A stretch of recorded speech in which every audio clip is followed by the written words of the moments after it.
Olá pessoal, tudo bem com vocês? Aqui é a professora Marcela, da disciplina de Saúde Mental, do curso de graduação de enfermagem da Univag. E hoje nós vamos falar sobre transtornos psicóticos, tá pessoal? O que são os transtornos psicóticos? É um termo amplamente discutido e ele possui igual dificuldade de chegar a um consenso, né? Devido à riqueza do assunto e às diversas linhas existentes que estudam esses transtornos psicóticos. Eu espero que essa aula desperte diversas inquietações, colaborando pela busca incessante do conhecimento de vocês, porque aqui é só um pouquinho de vários e vários estudos que abrange o tema, tá bom, pessoal? Então,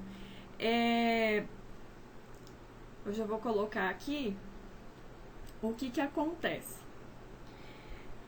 A psicose, ela é uma condição anormal da mente, tá?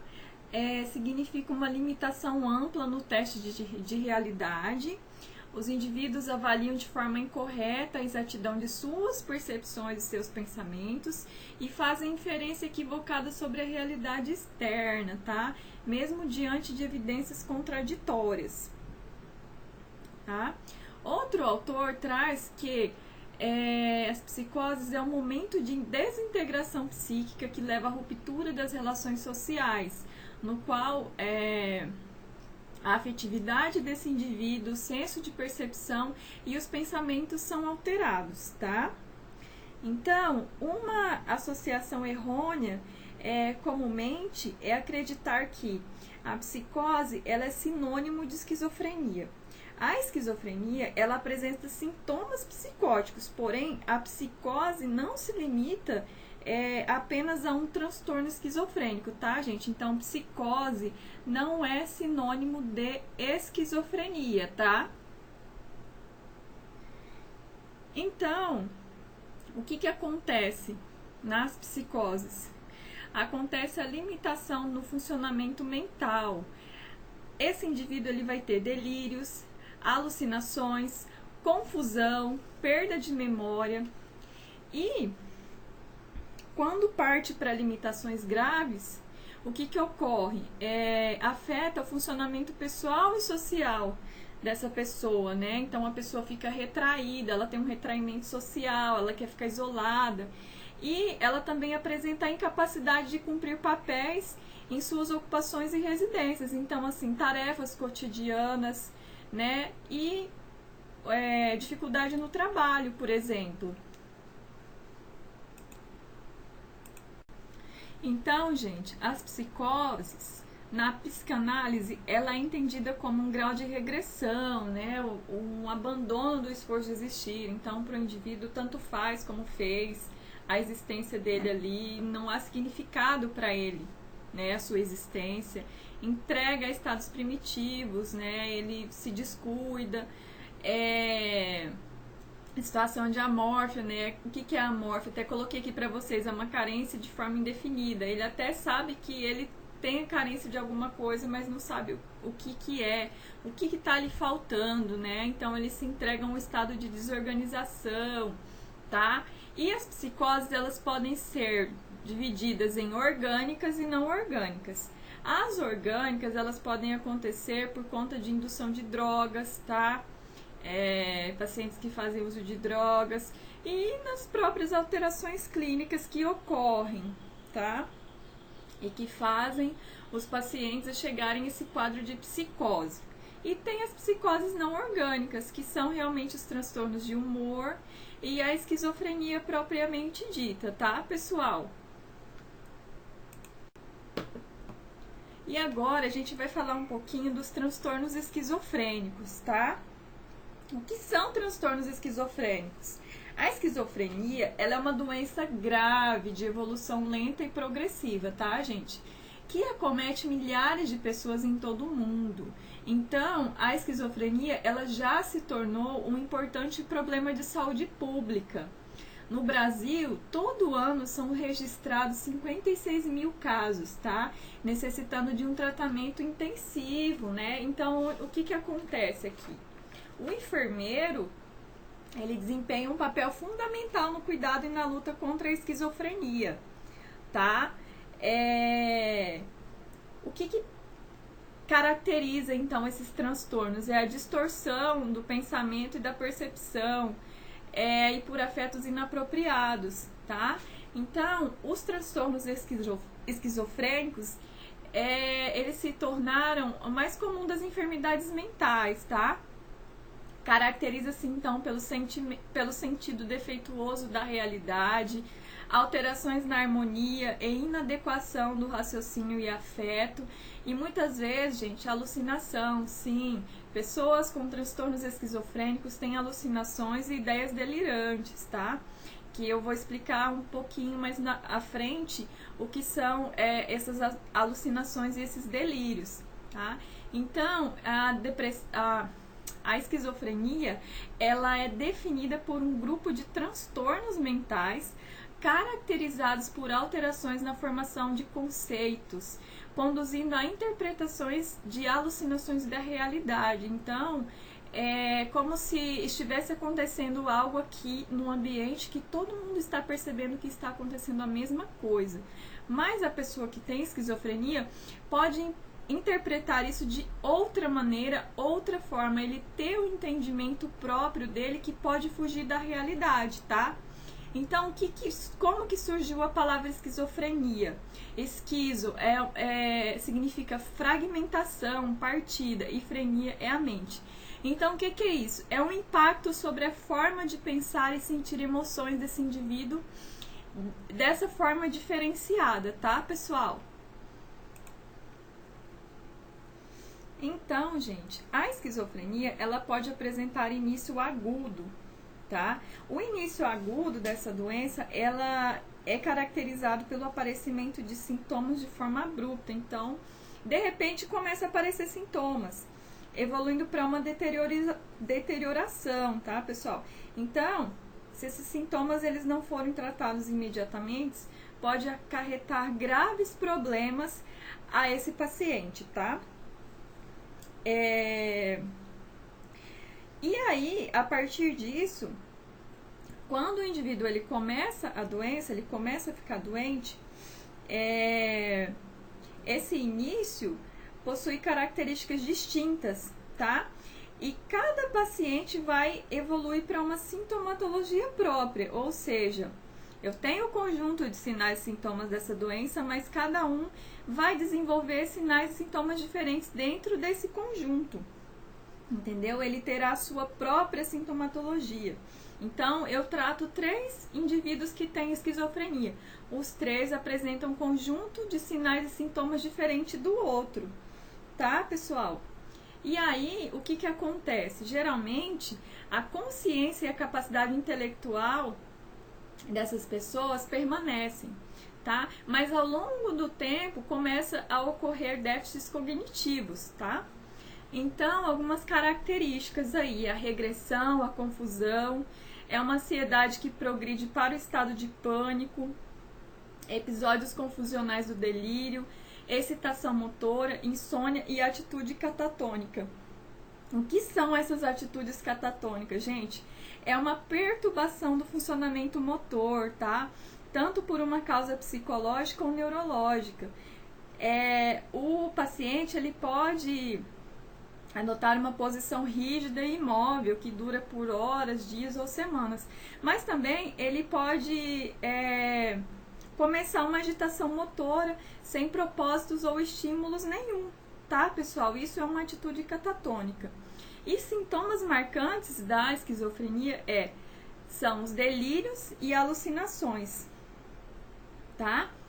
E aí ocorrem cisões entre emoção, comportamento e pensamento. Então, esse paciente ele vai ter um temperamento próprio, diferente, e com todos esses sentimentos e sinais e sintomas, tá, pessoal?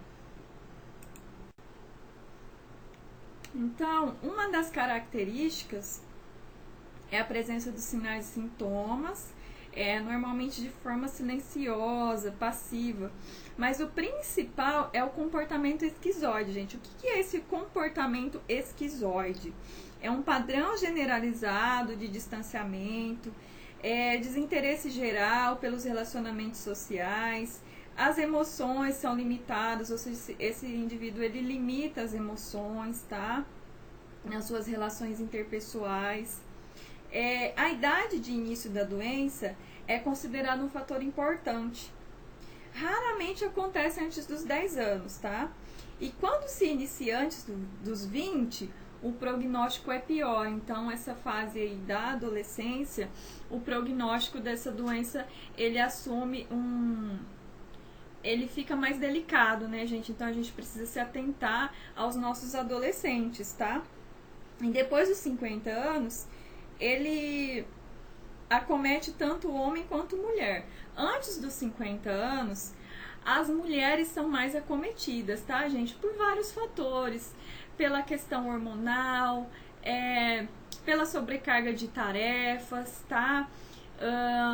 Gestação, tudo isso influi para que as mulheres sejam mais propensas que os homens. Porém, depois dos 50 anos de idade, qualquer um está no mesmo limiar de acometimento aí, tá?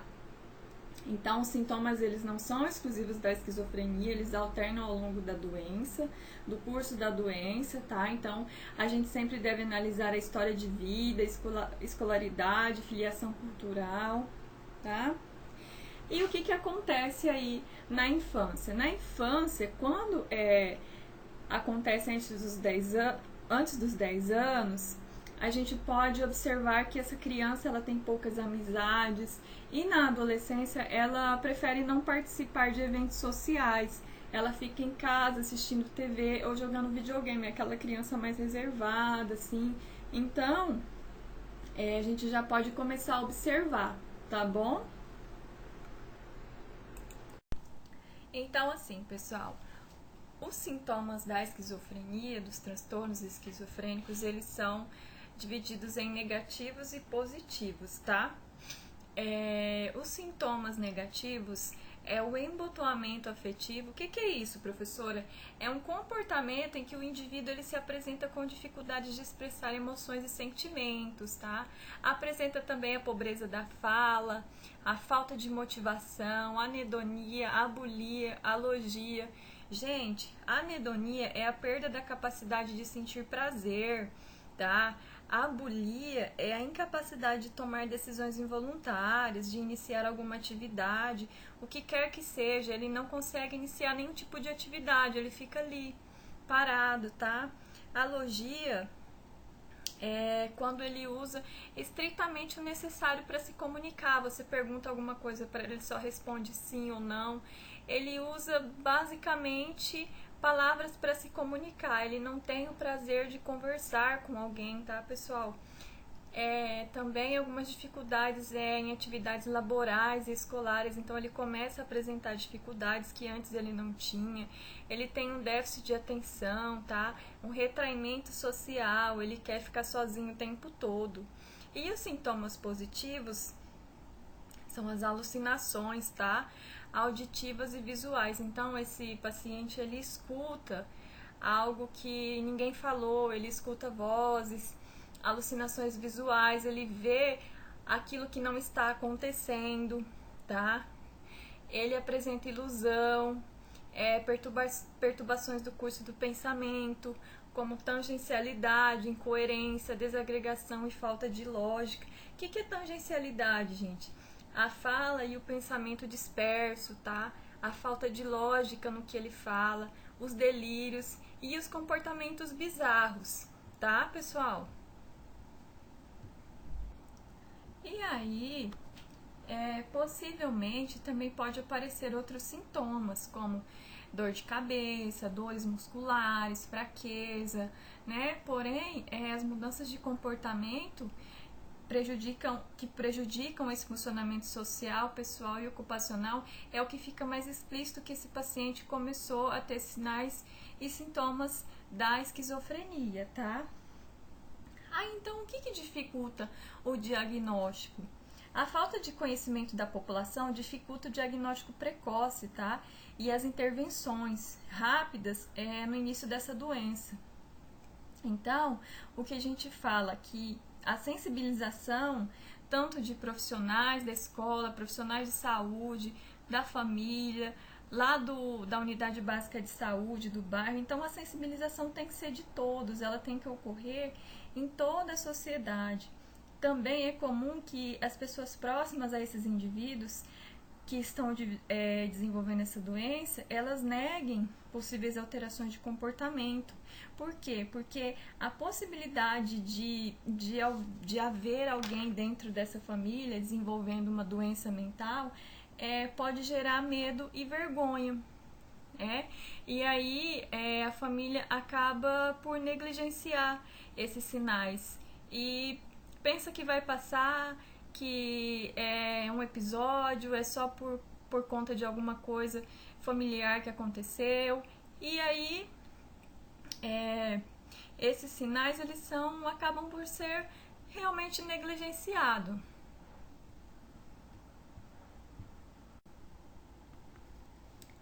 Então, nas alterações de pensamento, o mais comum, como eu disse para vocês, é ocorrer o delírio, né? Ele acredita irredutivelmente em algo que não é real e ele defende aquilo, tá? E agora eu vou falar para vocês mais alguns comportamentos dessas pessoas com esquizofrenia. Elas acreditam que algo externo pode controlar seus pensamentos ou que podem controlar eventos externos, os seus pensamentos podem controlar eventos externos, por exemplo, o nascer do sol. Eu quero que o sol nasça agora, então ele vai nascer agora e eu tenho esse poder. Eles acreditam em coisas desse tipo, tá, gente?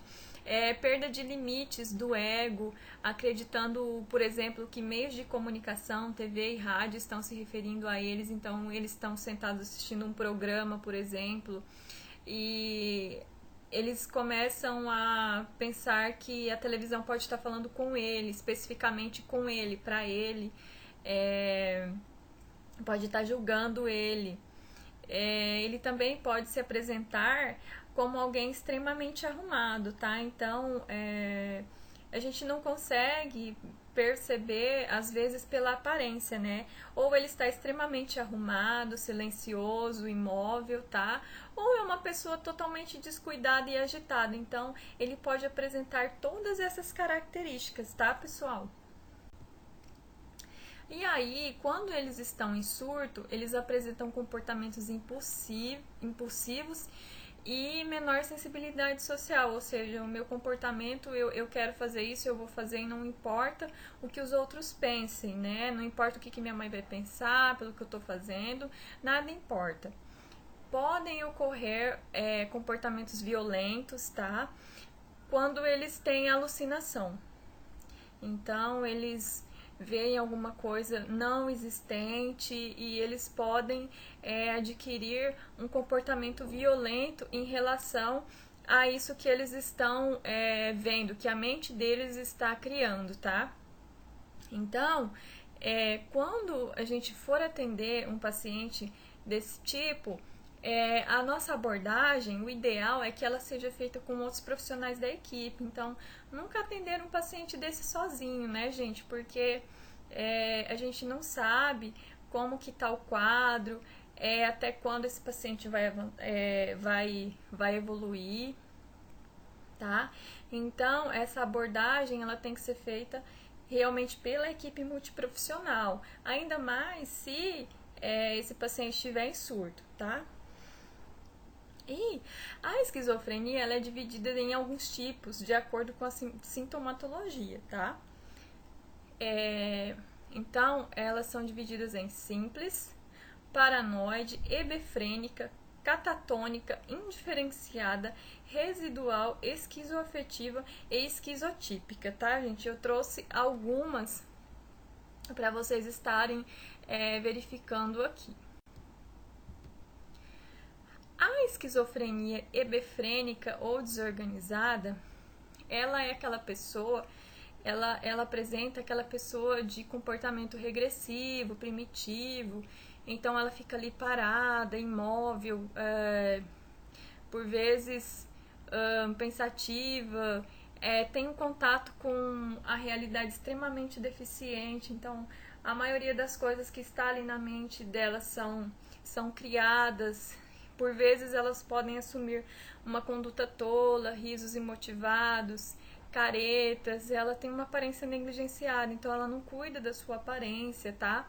Mas esse tipo, ele tem um prognóstico desfavorável. Por quê? Porque começa a desenvolver rapidamente sintomas negativos e tendência de surto. Então ela ocorre mais na adolescência, desenvolvendo aí os sintomas negativos que eu já falei para vocês lá naquele quadrinho, tá, pessoal? A esquizofrenia catatônica, ela é relacionada a distúrbios psicomotores. Vocês lembram do filme que a gente assistiu no primeiro dia de aula, que tinha aquele paciente que ele ficava deitadinho lá imóvel, né? O filme Holocausto Brasileiro. Então, depois apareceu ele grande, já deitadinho lá no colchão. Então, aquilo é um tipo de esquizofrenia catatônica. Ele apresenta uma rigidez corporal, uma flexibilidade séria, posições bizarras, mutismo, negativismo, extremo retardo psicomotor, tá? E ecolalia, que tem uma dificuldade aí na fala também, tá? A esquizofrenia paranoide, ela acarreta em 80% das pessoas que têm distúrbios esquizofrênicos, tá? Ela é caracterizada pela presença de delírios de grandeza. A pessoa fica tensa, hostil, desconfiado o tempo todo, retraído, por vezes agressivo, mas a inteligência fica preservada, tá? E esse tipo aqui, ela tem o melhor prognóstico. Então, o tratamento é feito através de medicamentos, psicoterapia, né? E essa pessoa, ela, vamos dizer que o quadro dela tem uma melhora mais rápida com relação aos outros tipos de esquizofrenia. Aí, pessoal, continuando aqui, nós temos a esquizofrenia indiferenciada, que ela não se enquadra em um subtipo especificamente, ela não tem um conjunto de sinais e sintomas típicos que a gente pode falar que é dela, tá? Mas a pessoa apresenta um comportamento psicótico, um tipo de psicose. Porém, os sintomas, eles não são classificados em nenhuma categoria, tá? E depois a gente tem a esquizofrenia residual. A esquizofrenia residual, ela já é crônica, né? Há evidências de psicose, porém, não estão presentes sintomas positivos. Então, aqui nesse tipo de esquizofrenia, predomina os sintomas negativos, tá? Que tem lá naquele quadrinho que eu expliquei pra vocês, um por um, tá bom, gente? E aí, como que a gente faz assistência de enfermagem para esses pacientes, né? A gente tem que avaliar o perfil psicológico e social dessa pessoa. Nós devemos orientar o indivíduo e também a família sobre o problema e a importância do tratamento, tá? A gente deve cunhar intervenções no intuito de quê? De melhorar as suas habilidades sociais, a autonomia desse paciente, habilidades práticas e comunicação. Então, a gente vê muito isso no CAPS. Quando o paciente dá entrada no CAPS, ele vai lá, tem várias atividades que auxiliam aí nesse tipo de intervenção. Por que a gente tem que orientar a família? Para reduzir a ansiedade desses familiares, esse estresse que por vezes esses familiares podem estar passando com essa pessoa que está com esquizofrenia, tá? E favorecer a reintegração desse indivíduo, propriamente dentro ali da própria família, explicar para a família alguns sinais, alguns sintomas, o que ele vai apresentar, como que vai ser o tratamento, para que essa família também fique orientada, tá, gente? Escutar o paciente. Gente, é muito importante. Quando o paciente falar, a gente escutar. Então, a gente precisa utilizar poucas palavras e palavras simples e deixar ele falar. quando a gente vai atender um paciente, a gente tem sempre que se manter no campo de visão dele. A gente não pode sair do campo de visão desse paciente, não pode dar as costas para ele, tá? Pessoal, aqui entra a questão da escuta, do acolhimento, que a enfermagem, ela faz muito isso, tá? Estimular esse paciente a propor e realizar atividades, buscando interação com outros pacientes, equipe, e que lhe tragam bem-estar. Aqui também o CAPS, ele ajuda muito nisso aqui, tá, pessoal? Nessas atividades, nessa interação com os pacientes e com as outras pessoas. E quando nós atendermos um paciente que está com alucinação ou delírio, o que a gente tem que fazer? A gente tem que observar o comportamento desses pacientes. Como? A gente tem que observar a atenção, tá? Ele pode estar prestando atenção em qualquer outra coisa que não seja o profissional. Então, eu estou aqui conversando com ele e ele está olhando lá para o canto da sala. Ele pode estar vendo uma coisa lá que não existe, tá, gente? Então, tem que prestar atenção aonde que está voltada a atenção desse paciente. Mudanças súbitas de posição da cabeça, né? Proteção dos ouvidos, olhos e outros, como as mãos e objetos, ou seja, se ele está com algum objeto na mão, é melhor a gente conversar com ele para ele guardar o objeto. De repente a gente está aqui conversando e ele começa a rir sem nenhum motivo. Então ele pode estar tendo uma alucinação auditiva, ele pode estar escutando alguma coisa que você não está falando para ele, ou ele pode apresentar um olhar fixo em determinada direção também, tá, gente? É a mesma questão ali da atenção comprometida. Ele pode estar percebendo alguma coisa que não existe ali naquele ambiente, tá? Observar também a recusa sistemática de receber alimentos, tá? Por que ele não quer se alimentar? A gente tem que tentar entender todo esse contexto do paciente. E os movimentos que esse paciente faz. Ele pode, às vezes, se ele está em surto e ele obter uma reação violenta, né? A gente tem que observar o movimento das mãos, o que ele está fazendo com as mãos. E assim, gente, ficar bem atento ao atendimento desses pacientes. E como eu já falei lá no início, o atendimento sempre feito pela equipe multiprofissional. Então, vários profissionais estarem ali, pelo menos 2, para acompanhar e conversar com esse paciente, tá, gente? Nunca apenas um profissional. E aí, eu deixo aqui uma dica de filme para vocês, Uma Mente Brilhante, é um filme de 2001, tá? Para vocês assistirem. E nós aqui não vamos adentrar no tratamento farmacológico desses transtornos, porque depois nós vamos ter uma aula só disso, dos fármacos relacionados a esses tipos de transtorno. Então aqui o intuito era vocês conhecerem os transtornos e os seus sinais e sintomas, tá, pessoal? E aí fiquem atentos ao AVA e as atividades que nós vamos fazer por lá, tá? Por enquanto é isso. Um abraço, lavem as mãos, usem álcool gel e tudo vai passar.